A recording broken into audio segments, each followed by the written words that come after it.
नमस्कार, बुलेटिन में आपका स्वागत है। मैं हूं आपके साथ आशा सरमाल। चलिए शुरुआत करते हैं बुलेटिन की इस वक्त की बड़ी खबर से शुरुआत करेंगे। परिसीमन आयोग के हवाले से बड़ी खबर देखने को मिल रही है, जहां पर आप देखिए जम्मू कश्मीर के दौरे पर आज परिसीमन आयोग के सदस्य पहुंच रहे हैं और कल जम्मू के शिष्टमंडलों से यहां पर ड्राफ्ट पर आपत्तियां सुनेंगे और मंगलवार को श्रीनगर में आपत्तियां जताने वालों का साथ भी यहां पूरी तरह से मंथन जो है वो यहां पर किया जाएगा। सेवानिवृत्त जस्टिस रंजना प्रकाश देसाई की अगुवाई में परिसीमन आयोग की टीम आज यानी रविवार दोपहर जम्मू पहुंचेगी और परिसीमन आयोग के मुख्य चुनाव अधिकारी और अन्य अधिकारियों से बैठक के साथ जम्मू संभाग में मसौदा यहां जो तैयार किया गया है, रिपोर्ट पर आपत्तियां और सुझाव देने वाले लोगों से जम्मू कन्वेंशन सेंटर में आयोग दल के सार्वजनिक बैठक यहां पर करेगा और इस तरह से कश्मीर संभाग से आपत्तियां व सुझाव देने वाले करीब 257 लोगों से आयोग की टीम यहां 5 अप्रैल को मिलेगी। इस वक्त की बड़ी अपडेट जम्मू से देखने को मिल रही है, कश्मीर से देखने को मिल रही है, जहां पर आप देखिए जम्मू कश्मीर के दौरे पर आज परिसीमन आयोग के सदस्य पहुंच रहे हैं और कल जम्मू में शिष्टमंडलों से यहां पर ड्राफ्ट पर आपत्तियां सुनी जाएंगी और मंगलवार का दिन चुना गया है जब श्रीनगर के अंदर भी आपत्तियां जताने वालों के साथ मंथन होगा और किन किन मुद्दों को लेकर यहां बातचीत हो सकती है, कौन से विधानसभा क्षेत्रों को लेकर यहां बहस हो सकती है, आपत्तियां सामने रखी जा सकती है, ये बड़ा सवाल रहेगा। क्योंकि चुनाव विभाग के सूत्रों के अनुसार परिसीमन आयोग ने अपने स्तर पर आपत्तियां और सुझाव देने वाले लोगों को जम्मू व श्रीनगर में सार्वजनिक बैठक के लिए यहां बुलावा दिया है। मसौदा रिपोर्ट पर पूरी तरह आयोग अपना पक्ष और समक्ष यहां पर रखने की कोशिश भी करेगा। लेकिन और क्या कुछ जानकारी है, इसी पर ज्यादा जानकारी के लिए हिलाल हमारे संवाददाता हमारे साथ जुड़ चुके हैं। हिलाल, क्या कुछ कहना है जिस तरह से परिसीमन आयोग जम्मू कश्मीर के दौरे पर पहुंचने वाला है और कई लोगों की तरफ से आपत्तियां भी जाहिर की गई हैं? बिल्कुल आशा, चूंकि एक डिलिमिटेशन कमीशन का या इस प्रोसेस का एक हिस्सा है ये कि जब ये पब्लिक डोमेन में आ जाता है तो फिर पब्लिक का जो शिकायतें होती हैं या उनकी कुछ जो तजावीज होती हैं वो कमीशन को सुननी पड़ती है। इससे पहले हमने देखा कि जिन मराहिल से ये कमीशन गुजरा है उसमें पॉलिटिकल रिप्रेजेंटेटिव्स, खासतौर पर जो इसके एसोसिएट मेंबर्स हैं, उन्होंने अपनी जो खदशात हैं या अपनी आराएं हैं या अपनी तजावीज हैं वो उन्होंने कमीशन के सामने रखी हैं, लेकिन उनमें अभी तक किसी भी तजवीज पर कोई गौर कमीशन की जानिब से नहीं किया गया है। लेकिन अब देखने वाली बात होगी कि क्या जब इस मसवदे को पब्लिक में डाला जा रहा है और पब्लिक के आम लोगों का सुना जाएगा तो उसके बाद क्या इस पर कोई पेशरफ्त होगी या कि फिर वो भी एसोसिएट मेंबर्स की तरह उन्हें सर्द खाने में ही डाला जाएगा, ये देखने वाली बात होगी। लेकिन चूंकि एक प्रोसेस है और इस प्रोसेस का ये पब्लिक डोमेन में पब्लिक लोगों का, आम लोगों का और इसके साथ एसोसिएट मेंबर्स का कमीशन को सुनना पड़ता है, तो उस प्रोसेस क्या लगता है कि जो विधानसभा क्षेत्र मर्ज कर दिए गए थे, खत्म कर दिए गए थे और उस पर भी आम लोगों की आवाज देखने को मिली थी कि उन्हें दोबारा से बहाल किया जाए, कई कॉन्स्टिट्यूएंसीज के नाम भी सामने आए थे, क्या लगता है कि उन पर मुहर लग सकती है? देखिए, मोहर का हम नहीं बता सकते हैं, बल्कि इतना है कि डिलिमिटेशन कमीशन ने अगरचे बहुत जगह पर अच्छी तजवीज भी रखी है, लेकिन कई एक जगह है ऐसी भी हैं जिसका कोई जो है रिलेवेंसी नहीं है। यानी आपने डिस्ट्रिक्ट बडगाम को डिस्ट्रिक्ट पुलवामा के साथ जोड़ दिया है तो वहां पर कहीं ना कहीं ये प्रॉब्लम जो है वो क्रिएट हो जाती है। इसी तरह से जब हम देखते हैं पार्लियामेंट्री कॉन्स्टिट्यूंसीज को लेकर, बडगाम का एक हिस्सा बारामूला के साथ जोड़ा गया है, साउथ कश्मीर का एक हिस्सा श्रीनगर के साथ जोड़ा गया है और साउथ कश्मीर के अनंतनाग को राजौरी के साथ जोड़ा गया है। ये ऐसा सिस्टम है कि जैसा लग रहा है कि जैसे जीपीएस पे इसकी मैपिंग की गई है और ऐसा लग रहा है कि इसको गूगल मैप के जरिए बनाया गया है। तो इस तरह से इन चीजों को लेकर पॉलिटिकल पार्टीज ने पहले ही, तकरीबन सभी पॉलिटिकल पार्टीज ने इस मसवदे को अभी तक अक्सर मुस्तरद किया है और कहा कि इसमें बहुत सारी खामियां हैं और अब जबकि ये पब्लिक में आ रहा है एन मुताबिक जैसे पॉलिटिकल पार्टीज ने वहां रिप्रेजेंटेशन दी है, मुझे लगता है कि आम लोगों की जानिब से भी वैसे ही खदशात जो है वो एक बार फिर से उभारे जाएंगे। कई राजनीतिक दलों का यह भी कहना था हिलाल कि ये महज एक ट्रायल है, मसौदा पूरी तरह से तैयार कर दिया गया है, फाइनल रिपोर्ट भी तैयार कर दी गई है, ये सिर्फ और सिर्फ एक यहाँ पर एक प्रोसेस को अंजाम देने की कोशिश की जा रही है। भारतीय जनता पार्टी को घेरने की कोशिश की जा रही थी विपक्ष की तरफ से। बिल्कुल, अगर देखा जाए माइनस बीजेपी करके कोई भी पॉलिटिकल पार्टी अभी तक डिलिमिटेशन कमीशन को लेकर मुतमईन नहीं है, क्योंकि पॉलिटिकल पार्टीज का मानना है कि अगर उन्हें एतमाद में लिया जाता और पहले ही वो जम्मू कश्मीर को मुल्क से इलाहिदा करने के बाद कि जब आप 2026 में पूरे मुल्क के अंदर डिलिमिटेशन करना चाहते थे और वहां पर 2026 में डिलिमिटेशन होना है, वहां जम्मू कश्मीर के अंदर पहले ही क्यों किया जाएगा, इसी पर सवाल उठाए जाते हैं। और यही वजह है कि कमीशन और उसके साथ साथ सरकार जो है सवालात की घेरे में आ जाती है। तो क्यों कर मुल्क को छोड़कर जम्मू कश्मीर के अंदर सबसे पहले 2022-21 में ही ये डिलिमिटेशन कराया जा रहा है, यही सवालात पैदा होते हैं। और इस सवालात का गाहे बगाए बीजेपी सरकार ने जवाब देने की कोशिश भी की है, लेकिन उन जवाबात से और इन सवालात से लोगों का क्या कुछ कहना है वो आने वाले वक्त में ही पता चलेगा। जिस तरह से आयोग की तरफ से कई लोगों को बुलावा दिया गया है, यानी इनविटेशन दिया गया है, क्या लगता है कि उसमें कुछ पॉलिटिकल लोग भी होने वाले हैं, वो पहुंचेंगे वहां पर बैठक में?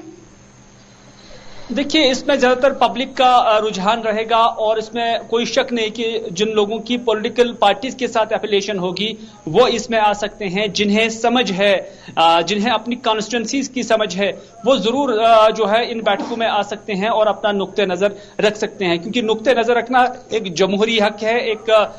डिलिमिटेशन का प्रोसेस है, एक अमल है, तो उसमें शरीक होना बहुत जरूरी भी है। लेकिन उसके बाद इन तजावीज की कितनी कदर रखी जाएगी, इन आराओं की कितनी कदर रखी जाएगी, वो एक सवाल और वो एक मामला अभी भी बना हुआ है। क्योंकि 14 से 21 मार्च तक का समय रखा गया था, जिसमें 409 आपत्तियां और सुझाव यहां पर सामने रखे गए हैं हिलाल। लेकिन अब देखना यह होगा कि इस पर किस तरह से मंथन होता है। बहुत बहुत धन्यवाद हिलाल जुड़ने के लिए। तो फिलहाल आपने देखा कि हमारे संवाददाता हिलाल हंजूरी हमारे साथ जुड़े हुए थे, जो बता रहे हैं कि किस तरह से यहां पर आयोग की तरफ से बैठक की जा सकती है, लोग अपना सुझाव सामने रख सकते हैं। क्योंकि जम्मू संभाग के भी 10 जिलों के लिए 4 अप्रैल को जम्मू कन्वेंशन सेंटर में सुबह 10 से दोपहर 12 बजे तक कठुआ, उधमपुर, डोडा, रामबन, किश्तवाड़, राजौरी और पुंछ, व दोपहर 12:30 बजे से दोपहर 2:30 बजे तक आयोग की टीम यहां आपत्तियां जो मिली हैं, सुझाव मिले हैं, उन पर गौर करेगी और अपना पक्ष रखेगी। और उसी के साथ 5 अप्रैल को कश्मीर के श्रीनगर जिले में स्थित यहां SKICC के आयोग की टीम वहां के 10 जिलों से प्राप्त जो आपत्तियां हैं, सुझाव है,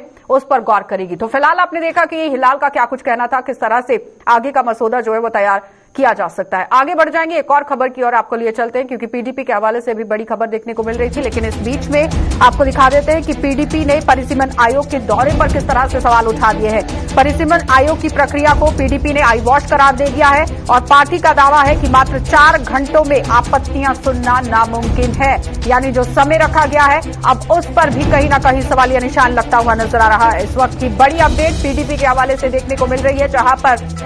पहले से ही पीडीपी पार्टी लगातार केंद्र सरकार पर निशाना साध रही है। धारा 370 और 35A को लेकर कड़ा रुख इख्तियार करती हुई नजर आ रही है। और इस बीच में परिसीमन आयोग पर भी कई बार महबूबा मुफ्ती की तरफ से भी यहां सवालिया निशान जो है वो दागे गए हैं। लेकिन आज एक बार फिर से पीडीपी ने परिसीमन आयोग के दौरे पर सवाल उठा दिए हैं और परिसीमन की प्रक्रिया को यहां महज एक आई वॉश करार दे दिया गया है और बता दिया गया कि मात्र 4 घंटों में आप आपत्तियां नहीं सुन सकते हैं, नामुमकिन है। लेकिन इस प्रक्रिया को किस तरह से अंजाम दिया जा रहा है, इसी पर ज्यादा जानकारी लेंगे। पीडीपी से ही हमारे साथ जुड़ चुके हैं वीरेंद्र सिंह, जो कि स्पोक्स पर्सन है पीडीपी के। वीरेंद्र जी, आपकी पार्टी की तरफ से हर बार केंद्र सरकार को निशाना बनाने की कोशिश की गई, लेकिन एक बार फिर से यहां परिसीमन आयोग को लेकर आप लोगों की तरफ से सवालिया निशान छोड़ दिया गया है।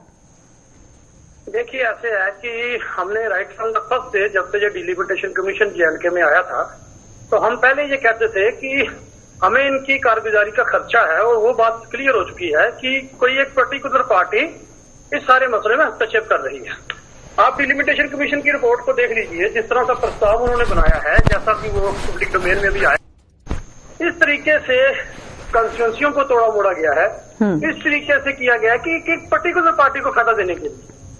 और सबसे बड़ी बात इसमें यह है कि आपने एक ऑडियो देखा होगा जो कि सोशल मीडिया पे वायरल हुआ था, जिसमें भारतीय जनता पार्टी के प्रदेश अध्यक्ष ये बात कह रहे थे कि डोडा में अपने MLA से बात कर रहे थे कि मैंने वो इलाका आपके साथ जोड़ दिया।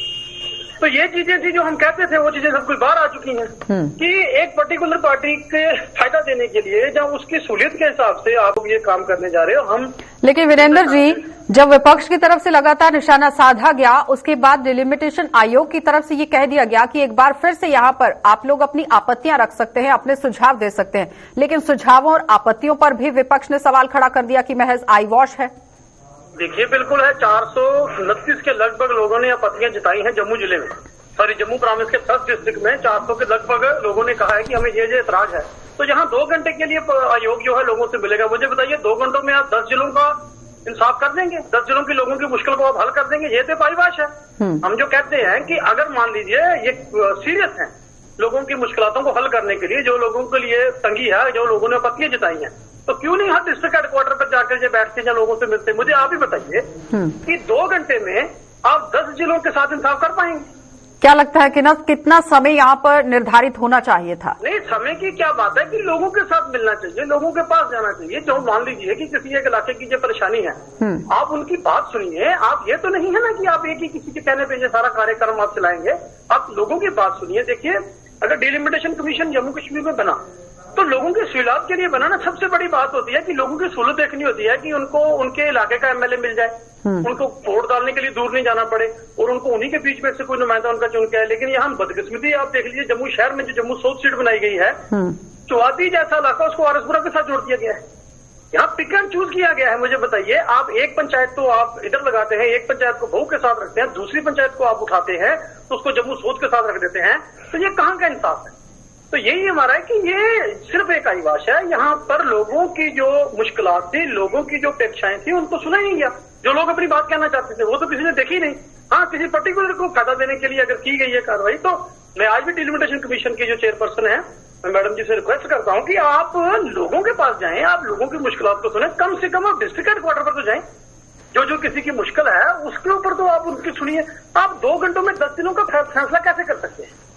चलिए, बहुत बहुत धन्यवाद वीरेंद्र जी जुड़ने के लिए। तो फिलहाल आपने देखा कि वीरेंद्र हमारे साथ जुड़े हुए थे, पीडीपी के स्पोक्सपर्सन, जो बता रहे हैं कि किस तरह से महज ये एक आई वॉश है और लगातार केंद्र सरकार पर निशाना साधने की कोशिश की जा रही है। सवालिया निशान यहां पर छोड़ दिया गया है कि महज 2 घंटों में आप इस प्रक्रिया को अंजाम नहीं दे सकते हैं, बिल्कुल नामुमकिन है। आगे बढ़ जाएंगे, एक और बड़ी खबर से आपको रूबरू करवा देते हैं। आपको बताते चले कि सांबा से बड़ी खबर देखने को मिल रही है, जहां पर आप देखिए भारतीय जनता पार्टी ने आम आदमी पार्टी पर किस तरह से तंज यहां कस दिया है और भाजपा का दावा है कि जम्मू कश्मीर में अब आपकी आंधी नहीं चलेगी। विधानसभा चुनावों में जम्मू कश्मीर में मुकाबला नहीं कर पाएगी आम आदमी पार्टी। इस तरह से बड़ी खबर आप देख रहे हैं जिला सांबा से देखने को मिल रही है, जहां पर आम आदमी पार्टी अपना जनाधार बढ़ाने की कोशिश कर रही है और दूसरी तरफ भारतीय जनता पार्टी ने यहां तंज कस दिया है और भाजपा ने दावा रख दिया है कि जम्मू कश्मीर में आम आदमी पार्टी की जो आंधी देखने को मिल रही है वो बिल्कुल भी काम करती हुई नजर नहीं आएगी। विधानसभा चुनावों में जम्मू कश्मीर के मुकाबले आम आदमी पार्टी कोई काम नहीं कर पाएगी। इस तरह से दावा भारतीय जनता पार्टी की तरफ से सामने रख दिया गया है, क्योंकि एक एक करके नुमाइंदे जो है वो आम आदमी पार्टी का दामन थापते हुए नजर आ रहे हैं, चाहे वो कांग्रेस पार्टी के हों या फिर यहां आप देखिए पैंथर्स पार्टी के कई नुमाइंदे जो है वो संकेत दे चुके हैं कि आम आदमी पार्टी में वो शामिल होने वाले हैं। लेकिन देखना यह होगा कि आखिर किस तरह से ये पूरा काम होता हुआ नजर आएगा। ऋषि खजूरिया हमारे साथ जुड़ चुके हैं। ऋषि, जिस तरह से आम आदमी पार्टी लगातार जम्मू कश्मीर में अपना जनाधार बढ़ाने की कोशिश में है, लेकिन इसके बीच में आप देखिए भाजपा की तरफ से तंज कस दिया गया है। देखिए, बिल्कुल आशा आपको बता दें कि जब से लगातार हम देख रहे हैं जम्मू कश्मीर पार्टी अपना जनाधार बढ़ाती हुई नजर आ रही है, चलते अगर पार्टी को लेकर तो उनको आने लगा कि कहीं आम आदमी पार्टी की आंखें बढ़ी जाए। जिस तरह से लगातार भाजपा भी लगातार पैड बना रही है और भाजपा दावा है कि 50% कामयाब करना है। इसी बीच जो भाजपा के नेता सिंह चलाते उन्होंने साफ तौर पर हाथ तरीके से है आम आदमी पार्टी के ऊपर कि जो लोग आम आदमी पार्टी के साथ जुड़ रहे हैं, यानी जिसको कोई नहीं पूछ रहा वो टोपी पहनते हुए नजर हैं, तो कहीं टोपी शब्द करना ये जाहिर होता है कि आम पार्टी के ऊपर इतना कसा जा रहा है। सिंह चलाती है और उन्होंने कहा है वो जम्मू कश्मीर हिस्ट्री के बारे में क्या जानते हैं, वो टोपोग्राफी डेमोग्राफी के बारे में क्या जानते हैं। वो कहीं ना कहीं हवा में अपने स्टेटमेंट दे रहे हैं कि अब यहाँ जम्मू कश्मीर में अपनी सरकार बनाएंगे, लेकिन यहाँ सिर्फ और सिर्फ सरकार जो भाजपा की बनेगी, भाजपा ही लोगों की जो मसले मिसाइल है उसका हल करेगी। एक सवाल ये भी हमने उनसे पूछा कि जिस तरह से पंजाब में आम आदमी पार्टी की सरकार बनी है, दिल्ली में ऑलरेडी आम आदमी पार्टी की सरकार है, तो उन्होंने कहा कि पंजाब के समीकरण कुछ और थे, माहौल कुछ और थे, हालात कुछ और थे और वहाँ कांग्रेस की गलत नीतियों की वजह से ही आम आदमी पार्टी ने वहां पर गेन किया है, लेकिन जम्मू कश्मीर में आम आदमी पार्टी गेन नहीं कर सकती और यहाँ सिर्फ और सिर्फ भाजपा की सरकार होगी। इस तरह का तंज जो है वो लेकिन ऋषि, आम आदमी पार्टी जो है वो विक्टिम कार्ड यहाँ पर खेलती हुई नजर आ रही है। द कश्मीर फाइल्स को लेकर देखिए अरविंद केजरीवाल किस तरह से बयानबाजी करते हैं और उसके बाद संसद के अंदर किस तरह से पूरे माहौल को हास्यास्पद बना देते हैं। देखिए, बिल्कुल अब कोई ना कोई मुद्दा तो उठाया जाएगा, जिस तरह से यहाँ पर अपनी पैठ बनानी है, अपने पैर यहाँ पर पसारने, और खासतौर पर मैं दिल्ली के सीएम अरविंद केजरीवाल से ये भी सवाल हम पूछना चाहते हैं कि अगर आप वो कश्मीर फाइल्स के ऊपर सवाल उठा रहे हैं, जो पूरी तरह से सत्य एक सामने लाया है, कश्मीरी हिंदू पंडितों का दर्द सामने रखा है इस फिल्म ने, तो क्यों जो अलग अलग फिल्में बाकी आती हैं, मैं नाम तो नहीं लूंगा उन एक्ट्रेसेस का, लेकिन उनके फिल्मों को वहां पर टैक्स फ्री कर दिया जाता है दिल्ली में, लेकिन यहाँ पर कश्मीर फाइल को लेकर इतनी चर्चा इनकी तरफ से चलाई जा रही है कि शायद यहीं पर विक्टिम कार्ड खेलकर यहाँ पर जो सीटें हैं वो जीतेंगे यहाँ आम आदमी पार्टी। लेकिन कहीं ना कहीं जो दावे वादे किए जा रहे हैं, लेकिन यहाँ जिस तरह से जनाधार बटोरा जा रहा है पार्टी की तरफ से, तो ये पार्टी में एक ओवर कॉन्फिडेंस की लहर भी देखी जा रही है कि हम पंजाब में सरकार बना चुके हैं, हम दिल्ली में सरकार बना चुके हैं, और जम्मू कश्मीर की आवाम यहाँ पर भी चेंज चाहती है, तो उसी के चलते तमाम अलग अलग तरह के विक्टिम कार्ड यहाँ पर खेले जा रहे हैं। और यहाँ पर आम आदमी पार्टी दावा कर रही है कि कभी उनके नेता कहते हैं कि हम 88 सीटें जीतेंगे, कभी कहते हैं कि 82 सीटें जीतेंगे, लेकिन समीकरण आने वाले दिनों में क्या होंगे? ऋषि, कहीं ऐसा तो नहीं है कि कांग्रेस पार्टी के रास्ते पर चल पड़ी है यहाँ पर आम आदमी पार्टी, क्योंकि मुस्लिम मेजॉरिटी स्टेट है जिसमें कोई दो राय नहीं है, और अब यहाँ विक्टिम कार्ड खेलने की कोशिश की जा रही है? देखिए, जिस तरह से जम्मू कश्मीर के समीकरणों को लेकर मैं बार बार कह रहा हूँ कि अलग समीकरण है, अलग यहाँ की डेमोग्राफी को समझना होगा, टोपोग्राफी को समझना होगा, धरातल पर क्या कुछ मुद्दे हैं वो समझने होंगे। अभी फिलहाल अनाउंसमेंट तो उनकी तरफ से की जा रही है कि हम डेली वेजेस के मसले मिसाइल हल करेंगे, लेकिन आप अंदाजा लगा सकते हैं कि जो आपकी सरकार पंजाब में बनी है, वहां फ्री फंड का अनाउंसमेंट कर जो वहां के सीएम है भगवंत मान, उन्होंने केंद्र सरकार के ऊपर जो वो गेंद फेंक दी है कि आप लोग हमें 50,000 करोड़ का पैकेज दीजिए। यानी एक तरफ केंद्र सरकार से पैकेज मांगा जा रहा है, दूसरी तरफ फ्री का वहां पर अनाउंसमेंट किया जा रहा है। हालांकि केंद्र सरकार तो पूरे देश को चला रही है, वो तो वहां पर जो जितने भी फंड की अवेलेबिलिटी है वो तो करवाएगी, लेकिन 50,000 करोड़ का ये उनको कहा जा रहा है कि हमें आप हर साल दीजिए, ये तोहफा हम आगे फ्री का खाता चलाएंगे। तो कहीं ना कहीं यहाँ पर भी इसी तरह की बातें जो वो की जा रही है, लेकिन सुरजीत सिंह सलाथिया ने बड़े हास्यवद तरीके से ये कह दिया है कि जिनको नेताओं को कोई नहीं पूछ रहा, किसी पार्टी में वो हिस्सा नहीं बन रहे, तमाम वो लोग जिनको किसी पार्टी में शामिल होने की कोई अपॉर्चुनिटी नहीं मिल रही, तो वो अगर टोपी पहन रहे तो उसमें वो क्या कर सकते हैं? तो सीधे तौर पर निशाना आम आदमी पार्टी के ऊपर साधा जा रहा है। तो हम ये भी क्या कहें कि क्या भाजपा को भी डर सताने लगा है कि आम आदमी पार्टी यहाँ पर? सवाल ही यही है ऋषि कि जिस तरह से आम आदमी पार्टी की जीत पंजाब के अंदर देखी गई है, पूर्ण बहुमत सरकार उन्होंने बनाई है, तो जाहिर तौर पर अगर भारतीय जनता पार्टी के साथ कांटे की टक्कर आम आदमी पार्टी जम्मू कश्मीर के अंदर करती है या फिर देती है, तो बहुत बड़ी चुनौती सामने आ सकती है। बहुत बड़ी चुनौती होगी। और जिस तरह से हम अलग अलग पॉलिटिकल पार्टीज को पहले लेकर बात कर रहे थे कि जम्मू कश्मीर में ऐसा लगता था कि भाजपा की ही सरकार होगी, लेकिन इतनी थोड़े समय में आम आदमी पार्टी का जो जनाधार बढ़ रहा है, हम अगर सांबा को ही उठा ले, सांबा में ही देखें तो तमाम हर दिन यहाँ पर सैकड़ों की तादाद में यहाँ पर आम आदमी पार्टी को लोग ज्वाइन कर रहे हैं, तमाम पॉलिटिकल नेता यहाँ पर ज्वाइन कर रहे हैं। लेकिन अब जो दावा आम आदमी पार्टी कर रही है वो कितना सच्चा होता है ये तो आने वाले दिनों में पता चलेगा। लेकिन कहीं ना कहीं भाजपा ने तंज कसना शुरू कर दिया है और ये कहा जा रहा है कि आम आदमी पार्टी नहीं बल्कि भाजपा की सरकार होगी। और कहीं ना कहीं ऐसा भी लग रहा है कि आम आदमी पार्टी कांग्रेस को अब पीछे छोड़ती हुई नजर आ रही है, जो कांग्रेस पूरी तरह से अपना जनाधार गवा बैठी है। लेकिन कहीं ना कहीं सिर्फ भाजपा ही नहीं, तमाम पॉलिटिकल पार्टी जो जम्मू कश्मीर की रीजनल पार्टीज हैं, उनको भी डर जो वो आम आदमी पार्टी का। चलिए ऋषि, बहुत बहुत जाएगी ये तो आने वाले दिनों। धन्यवाद जुड़ने के लिए। तो फिलहाल आपने देखा कि किस तरह से ऋषि खजूरिया हमारे साथ जुड़े हुए जानकारी दे रहे हैं कि किस तरह आम आदमी पार्टी लगातार अपना जनाधार बढ़ा रही है, लेकिन इस बीच में भारतीय जनता पार्टी ने तंज कस दिया है कि जिसे कोई नहीं पूछ रहा वो जल्द से जल्द यहां पर टोपी पहन रहे हैं। लेकिन देखना यह होगा कि समीकरण आखिर किस तरह से यहां पर सामने आएगा, क्योंकि आम आदमी पार्टी में ज्यादातर लोग जो है वो जुड़ते हुए नजर आ रहे हैं। आगे बढ़ जाएंगे, अब आपको एक और बड़ी खबर से भी रूबरू करवा देते हैं। लगातार आप देखिए खबरों का सिलसिला किस तरह से बदस्तूर जारी कर दिया गया है और सुरक्षा बलों ने अब बांडीपुरा में लश्कर के 2 टेरर मॉड्यूल ध्वस्त कर दिए हैं और सुरक्षा बलों ने लश्कर के 5 मददगारों को गिरफ्तार कर लिया है। 5 मददगारों से 3 चाइनीज ग्रेनेड यहां बरामद किए गए और किसी बड़ी आतंकी वारदात को ये अंजाम देने के लिए साजिश रच रहे थे, जिसे पूरी तरह से विफल कर दिया गया है। यानी एक बड़ी खबर और बड़ी अपडेट जिला बांडीपुरा से देखने को मिल रही है, जहां पर सुरक्षा बलों को बड़ी कामयाबी हाथ लगी है। लश्कर के 2 टेरर मॉड्यूल को ध्वस्त कर दिया गया है और सुरक्षा बलों ने लश्कर के 5 मददगारों को यहां पर गिरफ्तार किया है और वारदात को ये अंजाम देने वाले थे, जिन्हें गिरफ्तार करने के बाद इनकी पूरी मंशा को यहां खत्म कर दिया गया, उस पर पानी फेर दिया गया और 5 मददगारों से 3 चाइनीज ग्रेनेड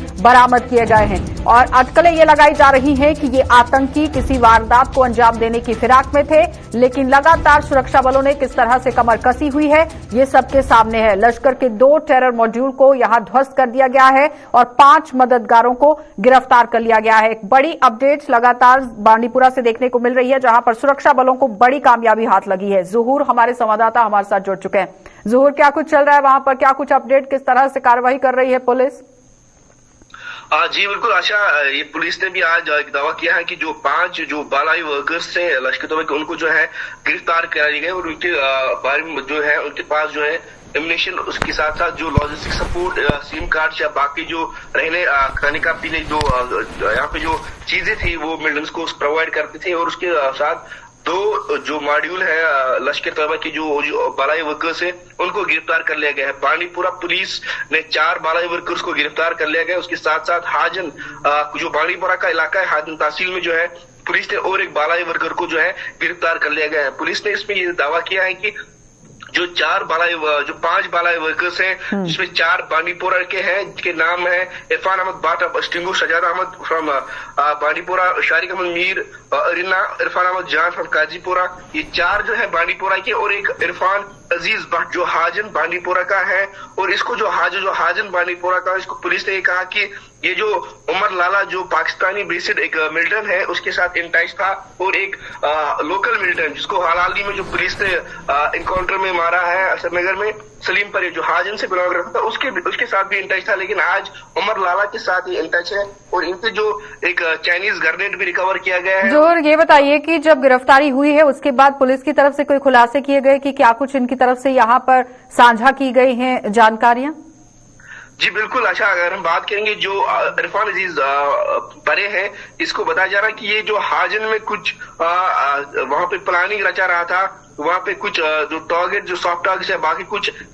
इसकी जो प्लानिंग थी वो करने जा रहा था। उसकी से पहले जो पुलिस को एक कामयाबी मिली है, उसको जो गिरफ्तार कर लिया गया है और इसको जो है पुलिस ने कानून के तहत जो है बुक कर लिया गया और अभी जेर हिरासत में है। ये इरफान अजीज परिवार बांडीपुरा की जो 4 है उनकी बात करेंगे तो वो उनके पास 2 चाइनीज ग्रेनेड्स रिकवर किए गए हैं और इनके पास जो है कुछ लॉजिस्टिक सपोर्ट्स इनको मिले या सिम कार्ड्स जो प्रोवाइड कर रहे थे मिलिटेंट्स को, वो भी पुलिस ने इस में बरामद किए गए। जी चलिए ज़हूर, बहुत बहुत धन्यवाद जुड़ने के लिए। तो फिलहाल आपने देखा कि ज़हूर हमारे संवाददाता बांडीपुरा से हमारे साथ जुड़े हुए थे, जो बता रहे हैं कि किस तरह से पुलिस लगातार कार्रवाई को अंजाम दे रही है और जो सामान इन लोगों से बरामद किया गया है उस पर भी आप देखिए किस तरह से जांच पड़ताल शुरू कर दी गई है। यानी एक बड़ी जो अपडेट है वो बांडीपुरा से देखने को मिल रही थी, जहां पर सुरक्षा बलों को बड़ी कामयाबी हाथ लगी है। फिलहाल बुलेटिन में इतना ही। देश और दुनिया की खबरों के लिए आप बने रहिए गुलिस्तान न्यूज के साथ।